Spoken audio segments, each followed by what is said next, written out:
Buen día, nosotros les presentaremos el tema de centrifugación y separadores de ciclón de la materia mecánica de fluidos.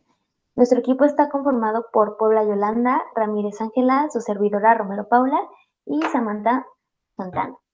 Primeramente, la centrifugación consiste en operaciones de sedimentación y de filtración en el que la acción de la gravedad es acelerada y o sustituida por la acción de fuerza centrífuga en un eje rotatorio a gran velocidad.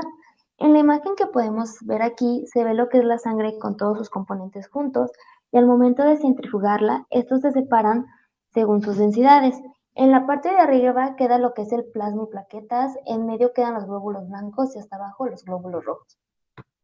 La centrifugación tiene diversas aplicaciones en nuestra área, que son la separación de células de caldos de cultivo, el procesamiento de jugos de frutas, la producción de cerveza, la concentración de proteínas y finalmente la separación de cristales de licor madre. Estas partículas pueden ser sólidas o líquidas y el fluido generalmente es líquido. Las variables que debemos de considerar en la centrifugación son el tamaño de la partícula, la densidad de las partículas, la forma de las partículas, propiedades superficiales y la fuerza centrífuga. En la clasificación de centrífugas tenemos las de mecanismo utilizado, que son las hidráulicas. En ellas se aplica una bomba centrífuga, las de banda, que se reúne en baterías movidas por un eje longitudinal, que a su vez es mandado por un motor, y las de mando eléctrico. Estas máquinas se manejan con un motor eléctrico vertical, cuyo eje es de eje de la centrífuga. Y por otro lado, las de forma de operación, que está dividida en baches, continuas, tipo de botella, tubulares, por disco, de canasta y vacuum. Entre las ventajas y desventajas en general de las centrífugas tenemos que son de conservación simple, instalación económica, necesidades de mano de obra mínima y bajo consumo de energía. Y en las desventajas tenemos alto consumo de potencia, considerable desgaste en las bandas, en las que lo tienen claro, y algunas son bastante caras.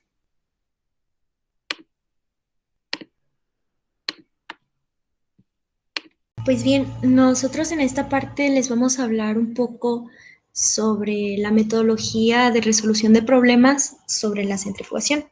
En este caso, la fórmula que vamos a usar es la que se presenta a continuación, la cual nos dice que la fuerza centrífuga es igual a la masa por la aceleración, que a partir de ahí se va despejando y nos queda que la fuerza centrífuga es igual a 39.48, el cual resulta de multiplicar 2 veces pi y esto elevarlo al cuadrado. Nos da igual a 39.48 por la masa, por la velocidad de giro, por el radio de giro. Que pues bien, despejando ahora la fuerza centrífuga relativa, la cual coloquialmente se le conoce como el número de Hess. ¿Por qué? Pues porque si nosotros tenemos una centrifugación, un decir así, de 15 minutos a 20.000, en vez de decir 20.000 Gs, podemos decir 20.000 por G, que es prácticamente lo mismo. Pero bien, al despejar esta fórmula nos queda que la velocidad de giro al cuadrado, multiplicándola por el radio de giro entre 89.365, el cual es la multiplicación de 2pi elevándolo al cuadrado y sacándole la inversa, en donde se despejan las revoluciones por minutos y los centímetros. Muy bien, ahora como problema, nosotras pusimos que cuál es la fuerza centrífuga relativa en un rotor de centrífuga de 5 centímetros de radio que gira a una velocidad de 10.000 revoluciones por minuto. Y aquí pues se puede apreciar que lo único que vamos a hacer para sacar la fuerza centrífuga relativa sería multiplicar la velocidad al cuadrado por los 5 centímetros y se divide entre 89.365, que viene siendo la inversa de la multiplicación de 2pi elevado al cuadrado. Esto da un resultado de 5.600 Gs, que fue lo que ya les explicaron en la diapositiva anterior. Pues bien, ahora vamos a pasar al tema de los separadores de ciclón. Un separador de ciclón es usado para separar partículas sólidas suspendidas en una corriente de aire mediante la fuerza gravitacional y centrífuga, o también para el control de contaminación de aire, ya que, pues, como ya se mencionó, permite separar las partículas sólidas de una corriente de aire. A continuación, podemos ver un esquema de un ciclón, el cual tiene un tubo de salida de gas, un tubo de entrada del gas y un tubo de salida de las partículas. Pues bien, estos utilizan una inercia para mover las partículas de la corriente del gas. Estos imparten una fuerza centrífuga en la corriente del gas, que usualmente es en una cámara cónica, que es, pues, como aquí se puede observar. Estos crean una vértice doble, como aquí se puede observar, que son dos corrientes en sentidos contrarios, los cuales uno por la inercia eleva el aire limpio y va por la salida del gas, mientras que el otro lleva a la parte inferior las partículas sólidas, como se puede observar aquí.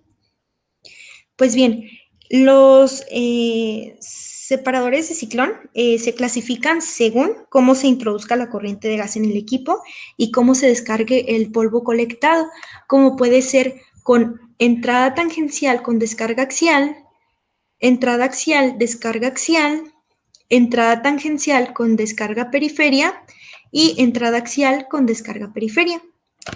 También tenemos las aplicaciones típicas industriales, que, como ya se mencionó un poco, estos se utilizan como prelimpiadores, ya que estos no pueden ser usados como en sí limpiadores, ya que estos suelen dejar un poco de partículas. Entonces, para no gastar en un equipo más caro, este se utiliza como prelimpiador y posteriormente se utilizan los filtros de tela. Para complementar un poco las aplicaciones industriales, también las encontramos en tareas de control de contaminación. Se utilizan en muchas aplicaciones del proceso, por ejemplo, en la recuperación y reciclado de productos alimenticios y materiales del proceso, tales como los catalizadores. Dentro de las ventajas y desventajas que encontramos, pues son los bajos costos de capital, la falta de partes móviles, por lo tanto, pocos requerimientos de mantenimiento y bajos costos de operación. La caída de presión es relativamente baja, como ahí dice, que es de 2 a 6 pulgadas de columna de agua. Otras más serían las limitaciones de temperatura y presión, dependen únicamente de los materiales de construcción. Y una más son los requerimientos espaciales relativamente pequeños. Dentro de las desventajas, pues podemos encontrar que no manejan materiales pegajosos o aglomerantes, ni tampoco las unidades de alta eficiencia pueden tener altas caídas de presión.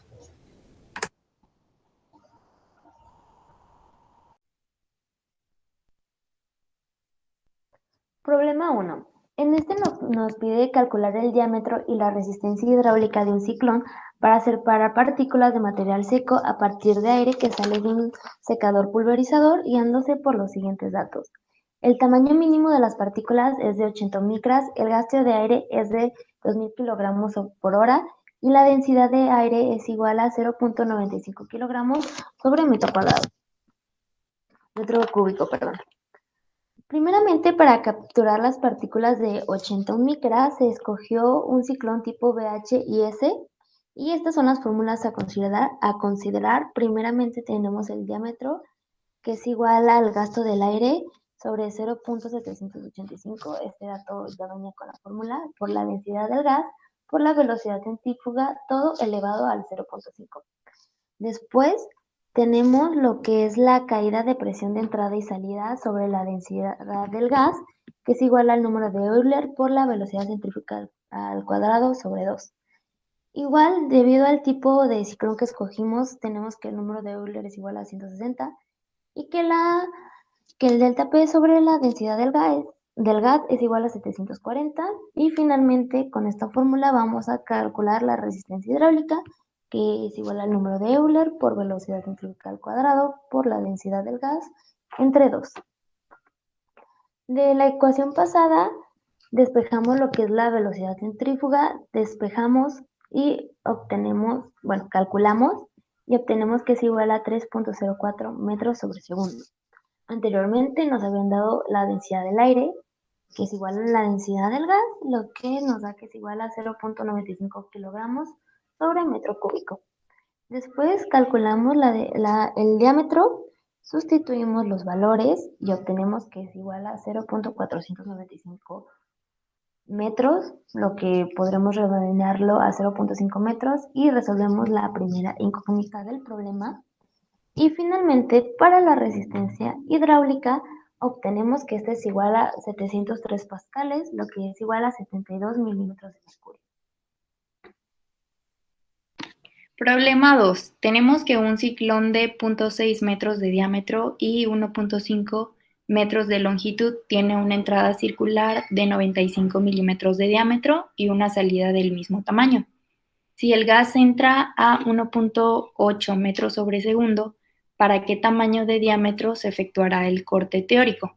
Tenemos que la viscosidad del aire es de 0.018 nm por S, que son segundos, sobre metro cuadrado. La densidad del aire de 1.3 kilogramos sobre metro cúbico y la densidad de las partículas de 2.700 kilogramos sobre metro cúbico. Entonces nos dan las siguientes fórmulas, que son de la constante magnética, y el área de la sección transversal en la entrada del gas se saca con pi sobre 4 multiplicada por 0.095 al cuadrado, que nos da 7.088 por 10 a la menos 3. Obteniendo el diámetro de salida del gas, la densidad del gas, altura del separador, diámetro del separador y la velocidad del flujo de masa del gas, obtenemos que la constante magnética es 0.0366 metros sobre segundo. Se obtiene sustituyendo todos los valores en la misma fórmula que les di anteriormente y usando la ley de Stokes tenemos que el diámetro es igual a la constante magnética multiplicada por 18, después se multiplica, bueno, se eleva más bien a la 0.5 y se divide por G menos la densidad del aire multiplicada por la densidad del aire menos la densidad del gas y nos da 2.1164 por 10 a la menos 5 metros, que es igual a 2.12.